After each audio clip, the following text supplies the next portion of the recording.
എനിക്ക് പോയി.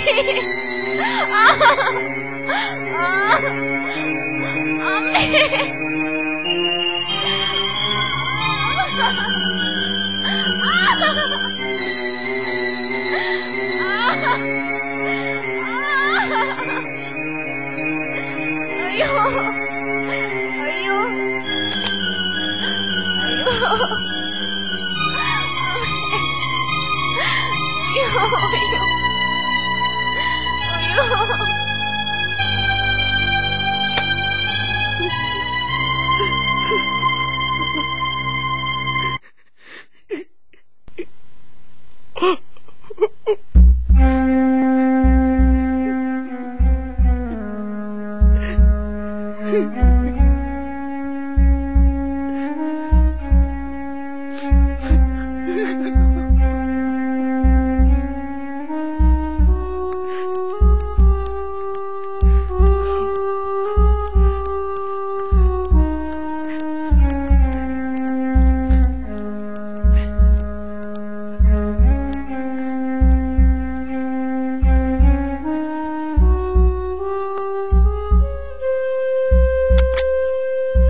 ഒരു 10 മിനിറ്റ് നേരത്തെ എത്തിച്ചിരുന്നെങ്കിൽ രക്ഷിക്കാമായിരുന്നു.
എന്താ പാപ്പുട്ടിക്ക? ഈ ഹാജിയരെ വിളിക്കും, ഞങ്ങൾ അയാളോട് പറഞ്ഞോളാം.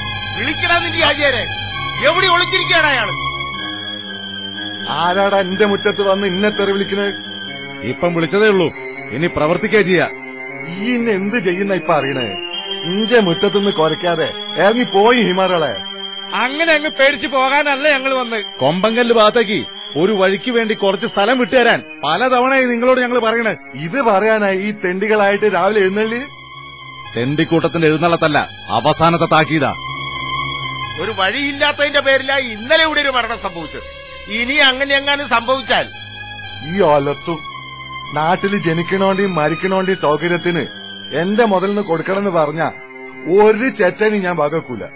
നാട്ടുകാരെ പ്രശ്നത്തിന് നിങ്ങളും നിങ്ങളെ മുതലാണ് വിലങ്ങു തരിയെങ്കില് ഈ ബാപ്പുട്ടി അതങ്ങ് മാറ്റുകാചാരെ. അന്റെ ബാപ്പ സഖാവ് സെയ്താലിന്റെ ഒറ്റയാൻ സ്വഭാവം അണക്കെന്ന് വെച്ചാ ബാപ്പുട്ടിയെ ഇന്ത്യ കൈകൊണ്ടാന്റെ മയ്യത്ത് ജനിച്ച മരിക്കുന്ന അറിഞ്ഞുകൊണ്ട് തന്നെ ആചാര്യ ഞാൻ നടക്കണത്.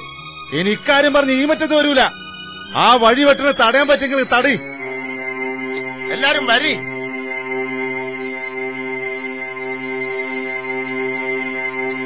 എന്തായി മാറേ നോക്കിക്കണ്? പോടുന്ന് പോയി വണ്ടി കഴിക്കടാ. ആ തല തിരിഞ്ഞോന്റെ റൂഹ് നിക്കാൻ പോണേന്റെ തിളക്കല. ഇന്നോടവന്റെ ഒരു കളി.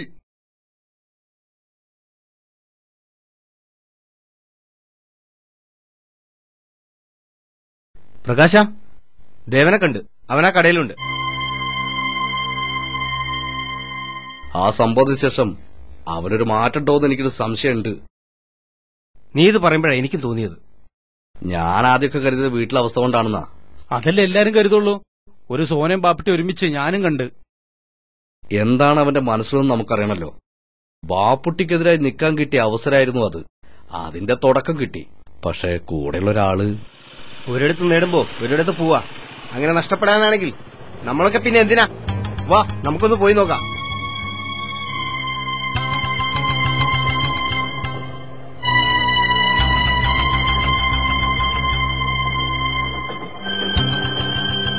ദേവാ, ഇപ്പൊ നിന്നൊന്നിനും കിട്ടുന്നില്ല. എനിക്ക് കുറച്ച് തിരക്കുണ്ട്. നിന്നോട് ഇത്തിരി സംസാരിക്കാനുണ്ട്. നീ വാ.